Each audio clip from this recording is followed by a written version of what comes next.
युद्ध के चमकते हुए समय की धारा में एक छोटे से गांव में एक ऐसा पट्टा था जिसमें एक पुरानी कहानी बसी थी।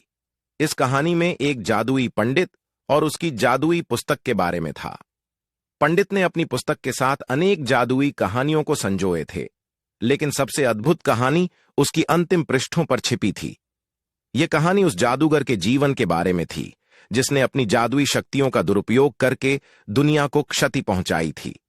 पंडित ने कहा कि उस जादूगर की आत्मा अब भी उस गांव के पास घूमती है और उसकी जादुई पुस्तक उसके अंतिम पत्रों की बारीकी से छिपी हुई है। किसी भी उस्ताद या बहादुर वीर को ढूंढने के लिए उस पुराने गांव में बहुत से लोग निकल पड़े। वे अपने राज्यों की वार्ता की और उस जादूगर को ढूंढने के लिए गांव में पहुंचे। किसी ने कहा कि जादूगर की आत्मा अब तक उस गांव में मौजूद है और किसी ने कहा कि वह किसी अन्य स्थान पर छिप गया है।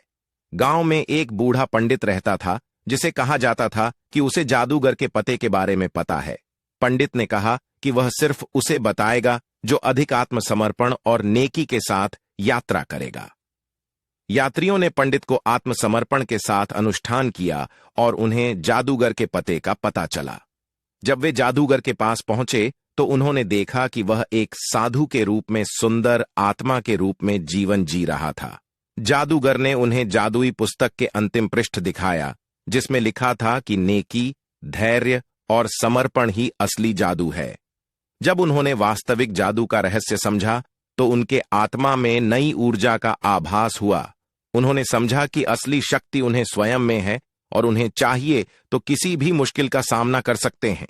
वे वापस गांव लौटे और वहां के लोगों को अपने अनुभवों के साथ संदेश दिया कि नेकी और समर्पण का महत्व क्या है।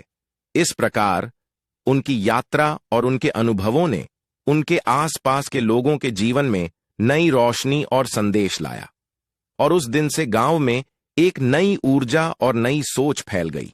इस रहस्यमय कहानी का अंत है कि असली जादू नेकी, समर्पण और आत्मसमर्पण में है।